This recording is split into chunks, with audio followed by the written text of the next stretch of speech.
കൗമാര ലോക കിരീടം ഭാരതത്തിന്. ഫൈനലിൽ ഇംഗ്ലണ്ടിനെ 100 റൺസിന് തകർത്താണ് അണ്ടർ-19 ലോകകപ്പ് ഭാരതം സ്വന്തമാക്കിയത്.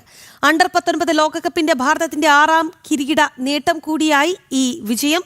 വിവരങ്ങളുമായി സ്പോർട്സ് ഡെസ്കിൽ നിന്ന് വി.എസ്. കൃഷ്ണരാജ് ചേരുകയാണ്. കൃഷ്ണരാജ്, ഒടുവിൽ ഭാരതം കിരീടം സ്വന്തമാക്കിയിരിക്കുന്നു. 6ാമത്തെ കിരീടമാണ്. അതും വൈഭവിന്റെ വമ്പൻ പ്രകടനം എങ്ങനെയാണ് വിലയിരുത്തേണ്ടത്?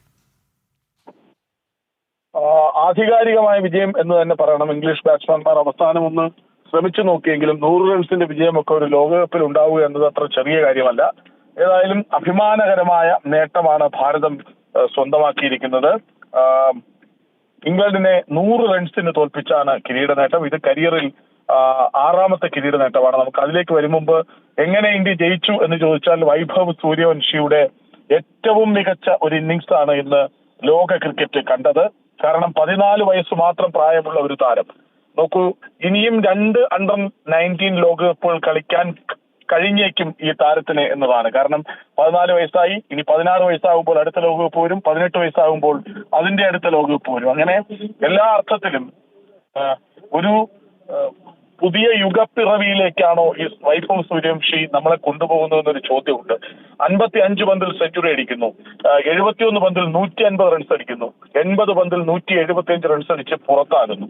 എത്ര മനോഹരമായ ഷോട്ടുകളാണ് കണ്ടത്. ഇംഗ്ലീഷ് ബൗളർമാരെ തലങ്ങും വിലങ്ങും അടിച്ച് തരിപ്പണമാക്കുകയായിരുന്നു വൈഭവ്. 15 ബൗണ്ടറി അടിക്കുന്നു, 15 സിക്സറുകൾ അടിക്കുന്നു. അങ്ങനെ എല്ലാ അർത്ഥത്തിലും ഇംഗ്ലണ്ടിന് ചിന്തിക്കാനാകാത്ത വിധം ആദ്യ പകുതി കഴിയും മുമ്പ് തന്നെ ഞങ്ങൾ തോറ്റല്ലോ എന്ന് തോന്നിപ്പോകുന്ന തരത്തിലാണ് വൈഭവ് അടിച്ചു മെരുക്കിയത് എന്നതാണ് ഏറ്റവും ശ്രദ്ധേയമായ കാര്യം. അവിടെ ആയുഷ് മാത്രമേ മികച്ച ഒരു ഇന്നിങ്സ് കാഴ്ചവെച്ചൊരു അർദ്ധ സെഞ്ചുറി നേടി ക്യാപ്റ്റൻ ഫൈനൽ പോരാട്ടത്തിൽ മികവ് പുലർത്തി എന്ന കാര്യം നമ്മൾ മറക്കരുത്.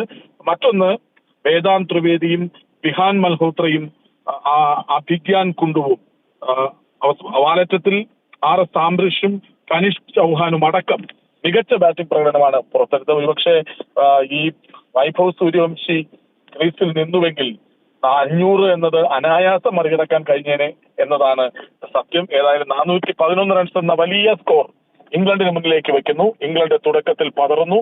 പക്ഷേ അവരുടെ മധ്യനിരയിൽ ഒരു പ്രകടനം നമ്മൾ കണ്ടു. ആ മികച്ച പ്രകടനത്തിൽ അവർ ജയിച്ചേക്കുമോ എന്ന് ആഗ്രഹിച്ചു. പക്ഷേ അതുണ്ടാകില്ല എന്ന് കളി കണ്ടിരുന്നവർക്കെല്ലാം അറിയാനാകും. ഏതായാലും ഫാൽക്കോണറിന്റെ 115 റൺസ്, 67 പന്തിൽ 115 റൺസ് എടുത്ത ആ മികവിനെ നമ്മൾ അപ്രീഷിയേറ്റ് ചെയ്യണം. ഏതായാലും ഇന്ത്യ നേടിയത് ഒരു അനായാസ വിജയമാണ്, ആധികാരിക വിജയമാണ്. 6ാം കിരീടത്തിൽ മുത്തമിട്ടത് ഒരു ചരിത്രമാവുകയാണ് രാഖി. കൃഷ്ണരാജ്, അതുപോലെ തന്നെ ഭാരതത്തെ സംബന്ധിച്ചിടത്തോളം ഒരു കളി പോലും തോൽക്കാതെയുള്ള കിരീട നേട്ടം കൂടിയാണ് ഇത്, അല്ലേ? തീർച്ചയായും പാകിസ്ഥാനെ തോൽപ്പിക്കുന്നു. അതിനുശേഷം അഫ്ഗാനിസ്ഥാൻ 311 റൺസ് എന്ന വലിയ സ്കോർ മുന്നിൽ വെക്കുന്നു. അതാകട്ടെ 54 പന്തുകൾ ബാക്കി നിൽക്കെ അടിച്ച് തരിപ്പണമാക്കി ജയിച്ചു കയറുന്നു. അങ്ങനെ എല്ലാ അർത്ഥത്തിലും ഒരു ടീം എന്ന നിലയിൽ ഗംഭീര പ്രകടനമാണ് കാഴ്ചവെച്ചത്. നമ്മുടെ ക്രിക്കറ്റിലെ ഭാവി എത്രമാത്രം എന്ന് ചൂണ്ടിക്കാട്ടി തരുന്നതായിരുന്നു ഹരാരയിൽ സിംബാബ്വേയിൽ നടന്ന ഈ ലോകകപ്പ്. ആധികാരികമായ എല്ലാ മത്സരങ്ങളും ജയിക്കുന്നു, കിരീടമുയർത്തുന്നു, എല്ലാ മത്സരങ്ങളിലും മികച്ച വിജയം നേടുന്നു. ഒരു മത്സരം പോലും പാകിസ്ഥാന് വിറപ്പിക്കാൻ ആകുമെന്ന പ്രതീക്ഷ അവർക്കുണ്ടായിരുന്നു. പക്ഷേ 7 അയലത്തെത്താനാകും മുമ്പേ അവരെ പരാജയത്തിന്റെ പടുകുഴിയിലേക്ക് തള്ളിയിട്ട് ജയിച്ചു കയറുകയായിരുന്നു. അങ്ങനെ എല്ലാവരും ഇപ്പൊ സെമിഫൈനൽ പോരാട്ടത്തിൽ ആരോൺ ജോർജ് എന്ന മലയാളി താരമാണ് സെഞ്ചുറി നേടിയതെങ്കിൽ ഈ മത്സരത്തിൽ സൂര്യവംശിയാവുന്നു. അങ്ങനെ ഒരാൾ വീണു പോകുന്നിടത്ത് മറ്റൊരാൾ കൈപിടിച്ചുയർത്തി എത്രയോ ഉയരങ്ങളിലേക്ക് ടീമിനെ കൊണ്ടുപോകുന്ന കാഴ്ചയാണ് നമ്മൾ കണ്ടത്. അപ്പോഴും ഇപ്പോഴും എപ്പോഴും നമ്മൾ എടുത്തു പറയേണ്ട ഒരു പേര് വൈഭവ് സൂര്യവംശി തന്നെയാണ്. വിരാട് കോഹ്ലിക്ക് കഴിയാത്തത്, യുവരാജ് സിംഗിന് കഴിയാത്തത്, മുഹമ്മദ് കൈഫിന് കഴിയാത്തത്, ശുഭ്മാൻ ഗില്ലിന് കഴിയാത്തതാണ് വൈഭവ് സൂര്യവംശി എന്ന താരം നേടിത്തുന്നത്. വെറും 14 വയസ്സ്. നമ്മുടെ നാട്ടിൽ കുട്ടികൾ 9ാം ക്ലാസ്സിലോ 8ാം ക്ലാസ്സിലോ ഒക്കെ പഠിക്കുന്ന സമയത്താണ് എന്നോർക്കണം ഒരു കുഞ്ഞു പയ്യൻ ലോകത്തിന്റെ നെറുകയിലേക്ക് ഇന്ത്യൻ ടീമിനെ കൈപിടിച്ച് കടത്തിക്കൊണ്ടു പോകുന്നത്. എതിരാളികൾ അമ്പരന്ന് പോവുകയാണ്. ആ കുട്ടികൾ, ഇംഗ്ലീഷ് കൗമാര താരങ്ങൾ ചോദിക്കുകയാണ് നിങ്ങൾ എവിടെയാണ് പന്തെറിയേണ്ടത് എന്ന്. അത്രമേൽ ആവേശകരമായ മികവായിരുന്നു വൈഭവ് കാഴ്ചവെച്ചത്. വൈഭവിന് തന്നെയാണ് ഇതിന്റെ മുഴുവൻ ക്രെഡിറ്റും നമ്മൾ കൊടുക്കേണ്ടത് എന്ന കാര്യത്തിൽ സംശയമില്ല. കാരണം ഇംഗ്ലണ്ടിനെ ഒന്ന് ചിന്തിക്കാൻ, ഞങ്ങളൊന്ന് ജയിച്ചോട്ടെ എന്ന് ചിന്തിക്കാൻ, ഞങ്ങളൊന്ന് ജയിക്കും എന്ന് ആഗ്രഹിക്കാൻ കഴിയും മുമ്പേ കളി ആദ്യ മണിക്കൂറുകൾ തന്നെ തട്ടിപ്പറിച്ചെടുത്ത് വൈഭവ് കൂട്ടിക്കൊണ്ടുപോയത് ഒരു ചരിത്ര വിജയത്തിലേക്കാണ് എന്നത് നമ്മൾ ഓർക്കണം. 2000-ൽ, 2008-ൽ, 2012-ൽ, 2018-ൽ, 2022-ൽ കിരീടം നേടിയിരുന്നു ഭാരതം. അങ്ങനെ ഇത് 6ാം കിരീടമാകുന്നു. 2000-ൽ യുവരാജ് സിംഗും മുഹമ്മദ് കെയ്ഫും ചേർന്നായിരുന്നു കിരീടം നേടിയതെങ്കിൽ 2008-ൽ കോഹ്ലിയുടെ മികവാണ് കണ്ടത്. 2012-ൽ ഉന്മുഖ് ചന്ദ് 2ാം കോഹ്ലി എന്ന് എല്ലാവരും വിളിച്ചു പറഞ്ഞ ഒടുവിൽ പെട്ടെന്ന് അണഞ്ഞുപോയ ഉന്മുഖ് ചന്ദ് ഒപ്പം സന്ദീപ് ശർമ്മ അവരായിരുന്നു കിരീട നേട്ടത്തിൽ മുഖ്യ പങ്ക് വഹിച്ചത്. 2018-ലേക്ക് വരുമ്പോൾ പൃഥ്വി ഷാ എന്ന താരം ഒരുപക്ഷെ ഏറെക്കാലം ഇന്ത്യൻ കുപ്പായം അണിയുമെന്ന് പ്രതീക്ഷിച്ചിരുന്ന ഒരു താരം, പക്ഷേ വളരെ പെട്ടെന്ന് കളിയിൽ നിന്ന് കൈവിട്ട് മറ്റ് വിവാദങ്ങളിലേക്കൊക്കെ പോയി മാറി നിൽക്കേണ്ടി വന്നു. കൃഷ്ണരാജ് തുടരുക. നമുക്കിപ്പം സോണി ചെറുവത്തൂർ രഞ്ജി ടീം മുൻ ക്യാപ്റ്റനാണ്, അദ്ദേഹം ചേരുന്നുണ്ട്. ശ്രീ സോണി, ഇന്ന് നമ്മുടെ ഭാരതം നേടിയ മികച്ച വിജയം, ഒരു കളി പോലും തോൽക്കാതെയുള്ള വിജയം, അണ്ടർ-19 നമ്മുടെ കുട്ടികൾ, അത് നമ്മുടെ രാജ്യത്തെ സംബന്ധിച്ചിടത്തോളം വലിയൊരു അഭിമാന നിമിഷമാണ് അവർ സമ്മാനിച്ചത്. എങ്ങനെയാണ് ഈ വിജയത്തെ താങ്കൾ നോക്കിക്കാണുന്നത്? നമ്മുടെ ഇന്ത്യൻ ആഭ്യന്തര ക്രിക്കറ്റിന്റെ ശക്തി അല്ലെങ്കിൽ അതിന്റെ ഒരു സ്റ്റെബിലിറ്റിയാണ് ഇത്തരത്തിലുള്ള വിജയങ്ങൾ കാണിക്കുന്നത്. നമുക്കറിയാം, ഇതിനു മുമ്പും അണ്ടർ-19 ലോക കിരീടം നമുക്ക് നേടാനായിട്ട് സാധിച്ചിട്ടുണ്ട്. വിരാട് കോഹ്ലിയെ പോലെയുള്ള ലെജൻസിനെ നമുക്ക് അണ്ടർ-19 ക്രിക്കറ്റിന് ലഭിച്ചിട്ടുണ്ട്. ഇക്കുറിയും നമുക്ക് ഏഷ്യ കപ്പിൽ ഏറ്റ പരാജയത്തിൽ നിന്ന് ശക്തമായി തിരിച്ചു വരാൻ ടീം ഇന്ത്യക്ക് സാധിച്ചിട്ടുണ്ട്. പക്ഷെ അവിടെ ഇതിന്റെ പിന്നിൽ പ്രവർത്തിച്ചിട്ടുള്ള എത്രയും പ്രൊഫഷണൽ ആയിട്ട് ഇതിനെ കൊണ്ടു നടക്കാൻ സാധിച്ചിട്ടുള്ള നാഷണൽ ക്രിക്കറ്റ് അക്കാദമിയുടെ VVS ലക്ഷ്മൺ ഉൾപ്പെടെയുള്ള താരങ്ങളുടെ ആ ഒരു സപ്പോർട്ട് നമ്മൾ മറന്നു പോകാൻ പാടില്ലാന്ന് തോന്നുന്നു.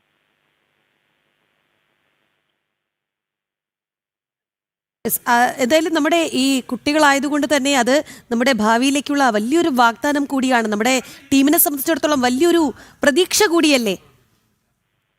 അല്ല, യാതൊരു സംശയമില്ല. അവിടെയും നമ്മുടെ വളർന്നു വരുന്ന കുട്ടികൾ, പ്രത്യേകിച്ച് ആഭ്യന്തര ക്രിക്കറ്റിൽ, അതായത് രഞ്ജി ട്രോഫിയിലൊക്കെ ഇപ്പോഴേ വലിയ നേട്ടങ്ങൾ കൈവരിച്ചിട്ടുള്ള പല താരം, ആയുഷ് മാത്രയെ പോലെ IPLന്റെ വലിയ വേദിയിൽ നല്ല പ്രകടനങ്ങൾ കാഴ്ചവെച്ചിട്ടുള്ള താരങ്ങൾ, അതിനോടൊപ്പം തന്നെ നമുക്കറിയാം വൈഭവ് സൂര്യവംശിയെ പോലെ ലോകം ഉറ്റുനോക്കുന്ന അത്തരത്തിലുള്ള പ്രതിഭയുള്ള താരങ്ങൾ നമുക്കുണ്ട്. അതിനോടൊപ്പം ഈ ലോകകപ്പ് ഭാരതം നേടുമ്പോഴും ഒരു മലയാളി സാന്നിധ്യമുണ്ട് എന്നുള്ളത് നമുക്ക് വലിയ സന്തോഷവും അഭിമാനവും തോന്നുന്ന നിമിഷം. മുഹമ്മദ് ഇനാൻ ഈ ടീമിലുണ്ടായിരുന്നു. അദ്ദേഹത്തിന് പ്രധാനപ്പെട്ട ചില മത്സരങ്ങൾ, നല്ല പ്രകടനങ്ങൾ കാഴ്ചവെക്കാൻ സാധിച്ചിട്ടുണ്ട് ഇതിനു മുമ്പ്. പക്ഷെ ഈ കുറി അദ്ദേഹത്തിന്റെ സാന്നിധ്യം അദ്ദേഹത്തിന്റെ ആത്മവിശ്വാസത്തെ ഒരുപാട് സഹായിക്കും തന്നെ നമുക്ക് കരുതാം. ഒരുപാട് നന്ദി ശ്രീ സോണി ചെറുവത്തൂർ, ഈ അവസരത്തിൽ ഞങ്ങളോട് പ്രതികരിച്ചതിന്. രഞ്ജി ടീം മുൻ ക്യാപ്റ്റൻ സോണി ചെറുവത്തൂർ ആയിരുന്നു ലൈനിൽ.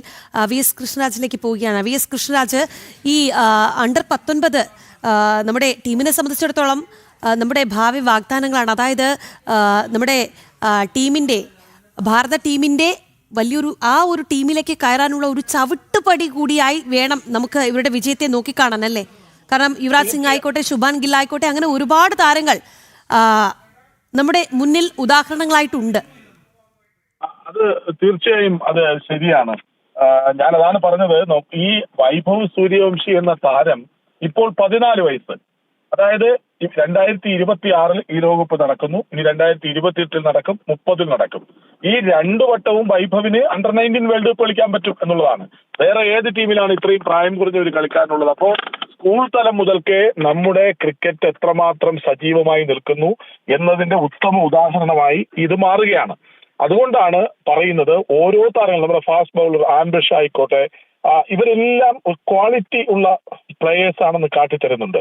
ഒരുപക്ഷെ ഈ വൈഭവ് സൂര്യവംശി IPLൽ, മറ്റ് ഏഷ്യ കപ്പിൽ, ലോകകപ്പിലൊക്കെ എന്ത് കളിയാണ് കാഴ്ചവെക്കുന്നത്. എല്ലായിടത്തും സെഞ്ചുറിയാണ്. സ്വാഭാവികമായും വൈഭവിന് വേണമെങ്കിൽ ഇപ്പോൾ ഇന്ത്യൻ ടീമിൽ എടുക്കാം. ഈ ലോകകപ്പിൽ, നാളെ തുടങ്ങുന്ന 2020 ലോകകപ്പിൽ വൈഭവിനെ ടീമിലെടുക്കാനാവും. അത്രയ്ക്ക് മികവാണ് ആ കുട്ടി കാണിക്കുന്നത്. നമുക്ക് കുട്ടി എന്നേ പറയാനാവൂ, സ്കൂൾ കുട്ടിയാണ്. അപ്പോ നമ്മുടെ ക്രിക്കറ്റിന്റെ ഭാവി എത്രമാത്രം സുരക്ഷിതമാണ് എന്ന് ഉറപ്പിക്കുന്ന ഒറ്റ പേര് മതി, വൈഭവ് സൂര്യവംശി.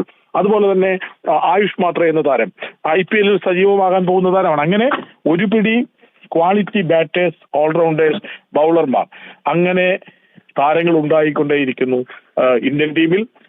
അവരുടെ മികവ് നമുക്ക് ഇനിയും കാണാനാകും. അതാണ് നേരത്തെ നമ്മൾ പറഞ്ഞത്.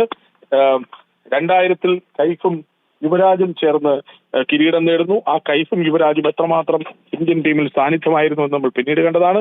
യുവരാജിനെ പോലൊരു ബാറ്റ്സ്മാൻ ഉണ്ടോ സെക്കൻഡ് ഡൗൺ പൊസിഷനിൽ ഇപ്പോഴും എന്ന ചോദ്യമുണ്ട്. വിരാട് കോഹ്ലി 2008-ൽ ലോക കിരീടം നേടുന്നു. ആ കോഹ്ലി ആരാണ്? കിങ് കോഹ്ലിയാണ്. നമ്മൾ മറക്കരുത്. ഇപ്പോഴും സെഞ്ചുറികൾ വാരിക്കൂട്ടിക്കൊണ്ടേയിരിക്കുന്നു.